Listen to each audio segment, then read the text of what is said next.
하나님 아버지, 우리의 믿음이 주 안에서 든든히 서 있기를 원합니다. 주님의 사랑 안에서 그 사랑을 힘입어 우리의 속 사람이 강건해질 줄 믿습니다. 우리가 당신의 사랑 안에 뿌리가 박히고 터가 굳어지길 간구하오니 우리를 당신의 손길로 인도하여 주옵소서. 우리의 믿음이 모래 위에 짓는 집이 아닌 반석 위에 짓는 집이 되게 하여 주시고 주님의 풍성함이 내 삶의 풍성함으로 이어지도록 보살펴 주옵소서. 나와 다른 생각을 가진 사람일지라도 겸손한 마음과 넉넉한 마음으로 품게 하시고 우리 모두가 그리스도 안에서 하나 되게 하옵소서. 이 땅에 당신의 사랑과 은혜가 넘쳐나게 하셔서 풍성한 주님을 찬양하게 하옵소서. 오늘도 주님 앞에 나와 엎드리는 당신의 자녀들을 긍휼히 여기시고 우리의 예배를 받아 주옵소서. 감사하며 예수님의 이름으로 기도드립니다. 아멘. 오늘 하나님께서 우리에게 주신 말씀은 에베소서 3장 14절부터 21절 말씀입니다. 제가 읽어드리겠습니다. 에베소서 3장 14절부터 21절 말씀.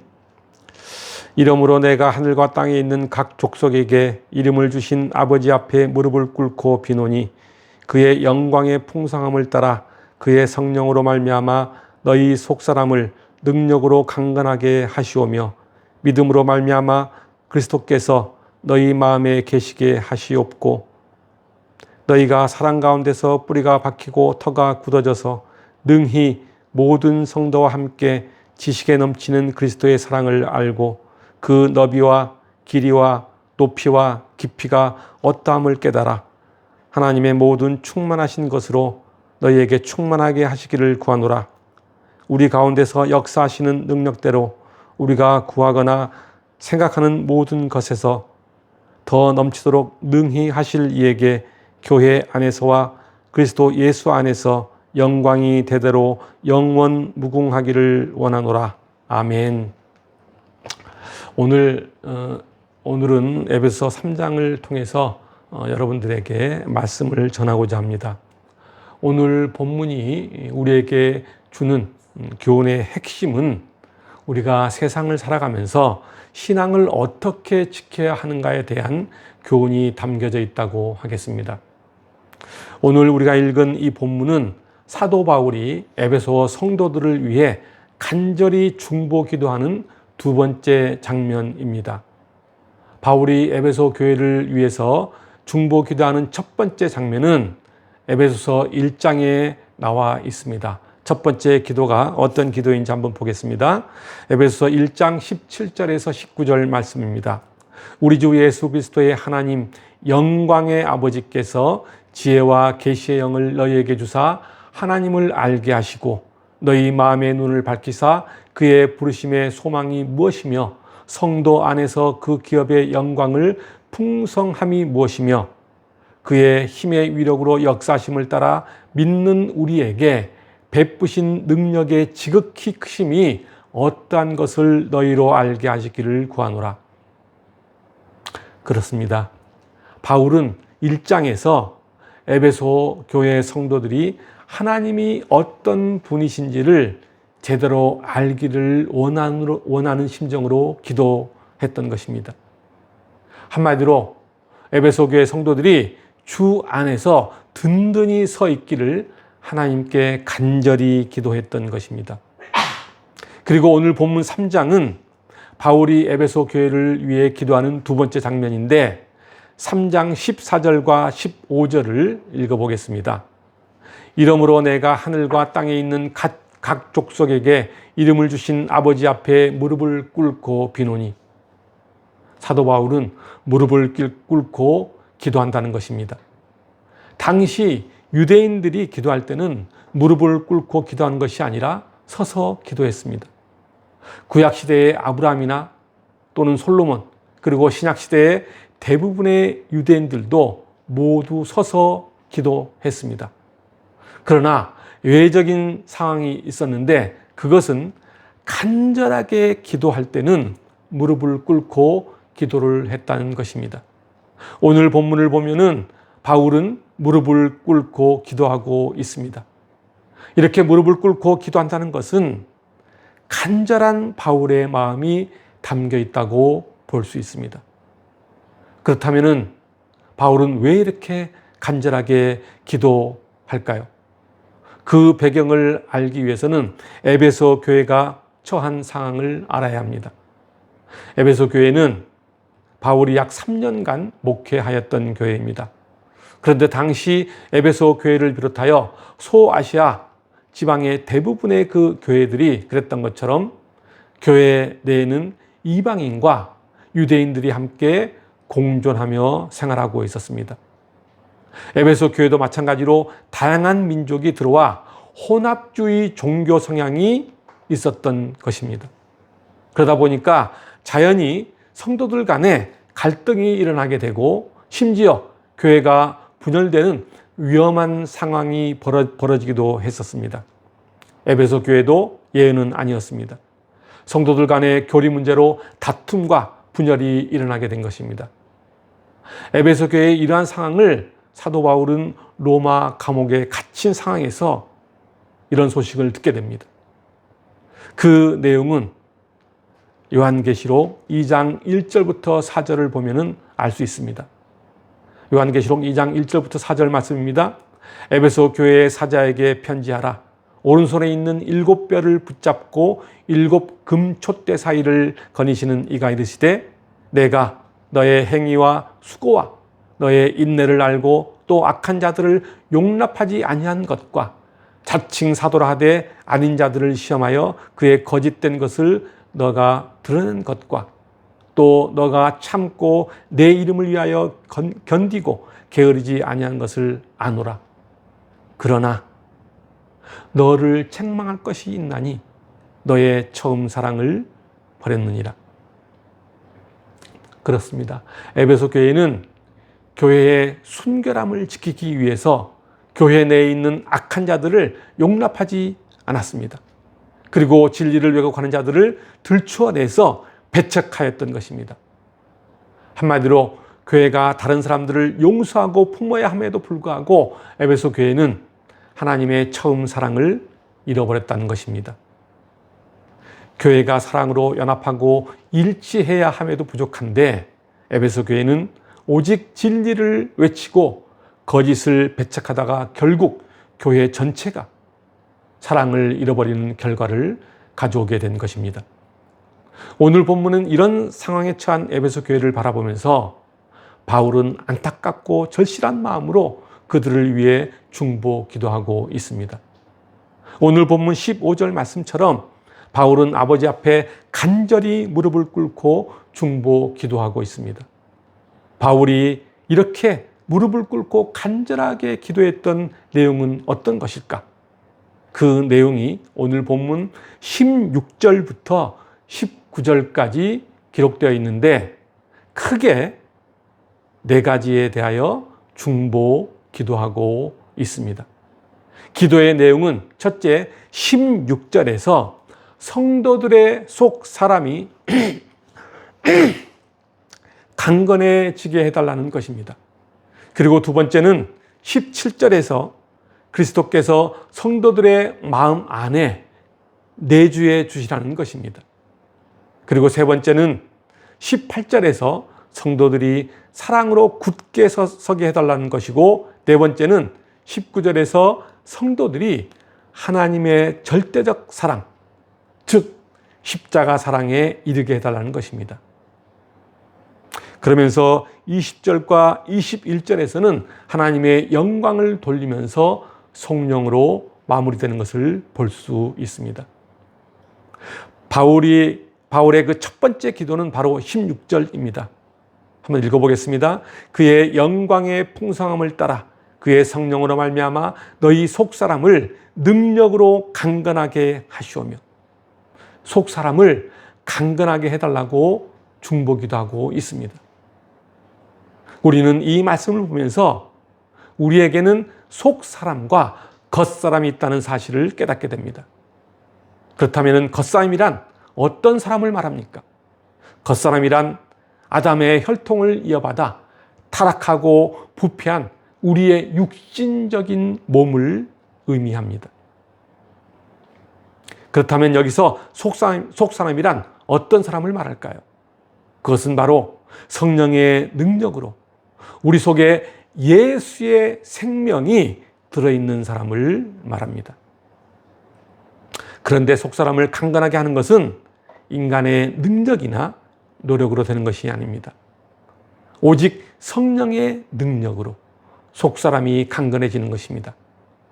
그래서 우리는 기도할 때 성령이 함께 해달라고 기도해야 합니다. 바울이 두 번째로 기도하는 내용은 17절입니다. 믿음으로 말미암아 그리스도께서 너희 마음에 계시게 하시옵고 너희가 사랑 가운데서 뿌리가 박히고 터가 굳어지게 해달라고 기도하고 있습니다. 여기서 계시게 하시옵고라는 단어를 헬라어로 해석해 보면은 정착하여 거주하다라는 의미를 가지고 있습니다. 즉, 이 말씀은 그리스도께서 성도들의 마음 안에 영원히 정착하여 내주해 주시라는 간구입니다. 그리고 그리스도의 사랑 안에서 뿌리가 박히고 터가 굳어지기를 간구하고 있습니다. 다시 말하면은 바울은 에베소 교회 교인들의 신앙이 건실하고 올바르게 성장하기 위해서는 먼저 그들의 마음 안에 그리스도께서 내주하는 것이고, 그리고 또 그리스도의 사랑 가운데 그 뿌리가 박혀야 한다는 것입니다. 뿌리가 박히는 정도가 아니라 아예 터가 굳어져야 한다고 말하고 있습니다. 여기서 터가 굳어져야 한다는 표현은 건물을 튼튼히 짓기 위해 기초를 든든히 하는 것을 말하는 것입니다. 마태복음 7장에는 집을 짓는 이야기가 등장합니다. 한 사람은 반석 위에 집을 짓고 또 한 사람은 모래 위에 집을 짓습니다. 마태복음 7장 25절부터 27절을 제가 읽어드리겠습니다. 비가 내리고 창수가 나고 바람이 불어 그 집에 부딪히되 무너지지 아니하나니 이는 주추를 반석 위에 놓은 까닭이요. 나의 이 말을 듣고 행하지 아니하는 자는 그 집을 모래 위에 지은 어리석은 사람 같으니라. 비가 내리고 창수가 나고 바람이 불어 그 집에 부딪힘에 무너져 그 무너짐이 심하니라. 어떤 사람이 집을 지었는데 비가 내리고 창수가 나고 바람이 불자 반석 위에 집을 지은 사람은 그 집이 무너지지 않고 모래 위에 지은 집은 무너졌다는 말씀입니다. 여기서 말씀하고자 하는 것은 어떻게 집을 짓느냐의 문제가 아니라 어디에 집을 짓는가가 문제라는 것입니다. 비가 내리고 창수가 나고 바람이 불자 어떤 상황이 벌어집니까? 모래 위에 지었던 집은 모두 허물어졌습니다. 그러나 반석 위에 지은 집은 흔들리지 않았습니다. 다시 말하면 영원한 반석이신 예수 그리스도 위에 지은 집은 요동하지 않았다는 이야기입니다. 여러분 모두가 예수 그리스도의 반석 위에 집을 짓는 신실한 성도가 되시길 간절히 소망합니다. 바울은 에베소 교회 성도들의 마음 안에 그리스도가 함께하는 것이고 그리스도의 사랑 가운데 든든해지기를 원했습니다. 그것을 위해 바울은 간절히 기도했습니다. 사도 바울이 17절에서 이렇게 강조하고 있는 이유는 사랑의 중요성을 강조하기 위함입니다. 그렇습니다. 우리가 신앙의 뿌리를 둬야 할 곳은 바로 사랑이라는 토양입니다. 그리스도의 사랑으로 사람들을 품어야 하고 그리스도의 사랑으로 세상을 이겨야 합니다. 성도의 신앙 생활과 영적 성장을 위해서는 말씀에 대한 지식과 헌신적인 마음도 매우 중요합니다. 그러나 더 중요한 것은 우리가 신앙생활을 하는 데 있어서 그리스도의 사랑이 함께하지 않으면 안 된다는 것입니다. 어떤 일을 할 때 그 일의 동기가 그리스도의 사랑을 가지고 할 때 무슨 일이든지 그처럼 쉬운 일이 없습니다. 그처럼 신나는 일이 없습니다. 마냥 기쁘고 행복합니다. 세상의 어떤 어려움도 그리스도의 사랑이 함께하면 그것을 능히 이겨낼 수 있습니다. 그리스도의 사랑에 뿌리를 두고 살아가는 사람은 신앙생활에 있어서도 그 임하는 자세가 다릅니다. 겸손합니다. 그러면서도 적극적입니다. 기쁜 마음으로 자신에게 주어진 일들을 잘 감당해냅니다. 그러나 아무리 오랫동안 신앙생활을 했어도 그리스도의 사랑이, 그 사랑을 잃어버린 사람은 요한계시록 2장 말씀처럼 촛대를 자리에서 옮기는 무서운 심판을 받게 된다는 사실입니다. 계시록 2장 4절과 5절 말씀입니다. 그러나 너를 책망할 것이 있나니 너의 처음 사랑을 버렸느니라. 그러므로 어디서 떨어졌는지를 생각하고 회개하여 처음 행위를 가지라. 만일 그리하지 아니하고 회개하지 아니하면 내가 너에게 가서 너 촛대를 그 자리에서 옮긴다고 말씀하고 있습니다. 그렇습니다. 교회가 교회의 본질인 그리스도의 사랑을 상실한다면 그 촛대를 옮겨버리겠다는 이야기입니다. 바울은 이러한 이유 때문에 우리의 신앙이 그리스도의 사랑에 뿌리를 박아야 한다고 말씀하고 있는 것입니다. 여러분의 신앙의 뿌리가 하나님의 사랑 가운데 뿌리를 박고 굳어지시기를 간절히 소망합니다. 그리고 이어서 세 번째 바울의 기도 제목이 점점 확대해 가고 있음을 알 수 있습니다. 18절 말씀입니다. 능히 모든 성도와 함께 지식에 넘치는 그리스도의 사랑을 알고. 바울은 에베소 성도들이 지식에 넘치는 그리스도의 사랑을 알게 되기를 간구하고 있습니다. 사랑을 안다는 것은 어떤 의미일까요? 여기서 말하는 사랑은 그리스도의 십자가 사랑을 말합니다. 십자가의 가장 핵심적인 가치는 바로 사랑입니다. 우리는 보통 사랑이라고 말하면 일반적으로 부모가 자녀를 사랑하는 것, 또는 연인이나 부부간의 사랑, 또는 친구 간의 우정 등을 떠올립니다. 그 중에서도 우리는 부모가 자녀에 대한 사랑을 희생적인 사랑이라고 해서 매우 가치 있게 생각합니다. 그렇습니다. 자녀에 대한 부모의 사랑은 이 세상 어떤 것과도 비교할 수 없는 고귀하고 훌륭한 사랑입니다. 왜냐하면 부모는 자녀를 위해서라면 어떤 희생과 수고도 마다하지 않기 때문입니다. 그러나 이런 부모의 사랑도 한계가 있습니다.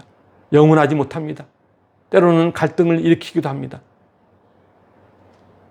이렇듯 우리가 행하고 있는 사랑은 그것이 아무리 훌륭하고 가치 있는 사랑일지라도 상황이나 반응에 따라 변하고 한계가 있고 조건적인 사랑이라는 것입니다. 그러나 그리스도의 사랑은 영원하며 초월적인 사랑입니다. 인간의 지식과 생각으로는 도저히 이해하기 어려운 사랑입니다. 그리스도의 사랑은 그리스도의 십자가에서 구체화된 사랑이며 온전히 내어준 사랑이기 때문입니다. 로마서 5장 8절 말씀입니다. 우리가 아직 죄인 되었을 때 그리스도께서 우리를 위하여 죽으심으로 하나님께서 우리에 대한 자기의 사랑을 확증하셨다고 말씀하고 있습니다. 그렇습니다.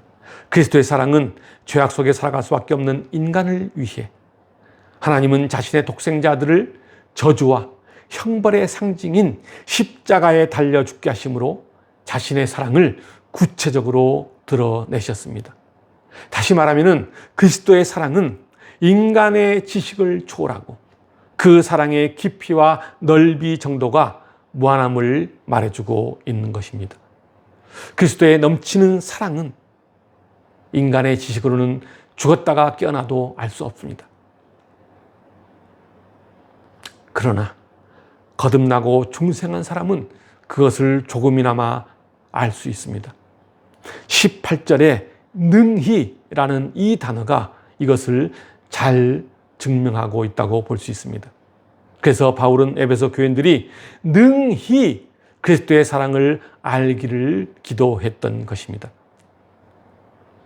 마지막으로 바울의 네 번째 기도는 19절입니다.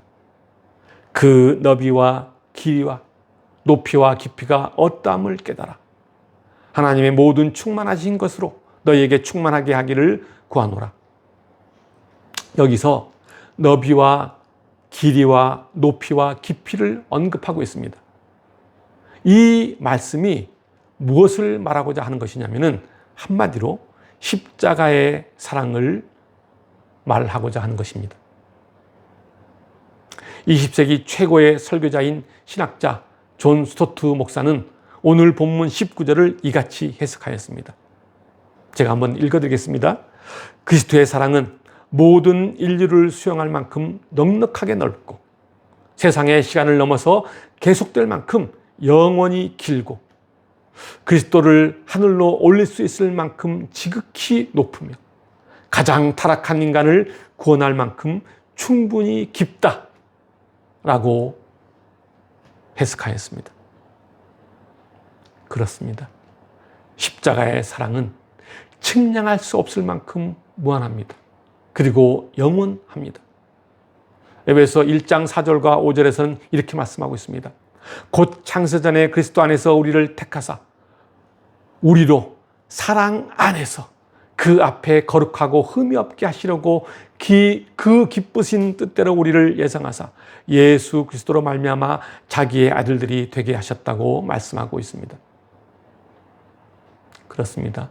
하나님의 사랑은 창세전에 예정하셔서 모든 사람들에게 열려있고 포용적입니다. 그리고 넉넉합니다. 그리고 에베소 2장 1절부터 3절에서는 이렇게 말씀하십니다. 그는 허물과 죄로 죽었던 너희를 살리셨도다. 그때 너희는 그 가운데서 행하여 이 세상 풍조를 따르고 공중의 권세 잡은 자를 따랐으니 곧 지금 불순종의 아들들 가운데서 역사하는 영이라. 전에는 우리도 다 그 가운데서 우리 육체의 욕심을 따라 지내며 육체와 마음에 원하는 것을 하여 다른 이들과 같이 본질상 진노의 자녀이었더니. 그렇습니다. 우리는 육체의 욕심과 마음이 원하는 것을 따라 살아가는 본질상 진노의 자녀요, 허물과 죄로 죽을 수밖에 없는 존재였습니다. 그런 우리를 하나님께서는 그리스도 십자가 사랑으로 구원하셨던 것입니다. 그러면서 로마서 8장 39절에서는 이렇게 말씀하고 있습니다. 높음이나 깊음이나 다른 어떤 피조물이라도 우리를 우리 주 그리스도 예수 안에 있는 하나님의 사랑에서 끊을 수 없다고 말씀하고 있습니다. 그렇습니다. 어떤 존재도 우리를 그리스도의 그 풍성한 사랑에서 끊을 수 없습니다. 그리스도의 십자가는 하나님의 무한한 사랑입니다. 이 사랑은 그리스도의 십자가를 통해 우리에게 그리스도의 풍성한 사랑을 알도록 합니다. 그 사랑은 남녀노소 그리고 어떤 민족이든 어떤 계층이든 구분이 없습니다. 그리고 그 사랑의 길이는 영원합니다. 그리스도의 사랑은 십자가의 죽으심으로 음부까지 낮아지셨으나 다시 살아나셔서 음부의 권세를 이기시고 하늘 보좌에 앉으셨습니다. 이것이 그리스도의 초월적 사랑입니다.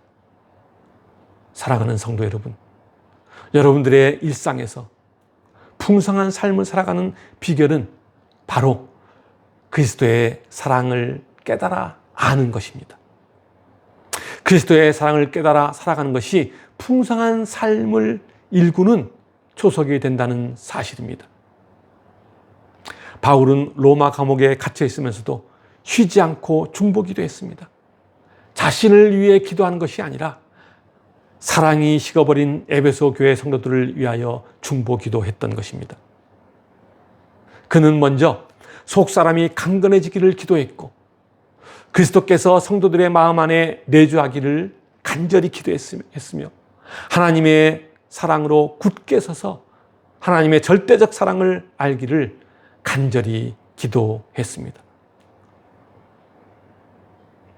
그 기도가 여러분의 삶에 함께하고 충만하기를 소망합니다. 십자가의 사랑이 여러분의 삶에 함께 하여서 넉넉하고 풍성한 삶을 사시기를 바랍니다. 세상을 이기시기 바랍니다.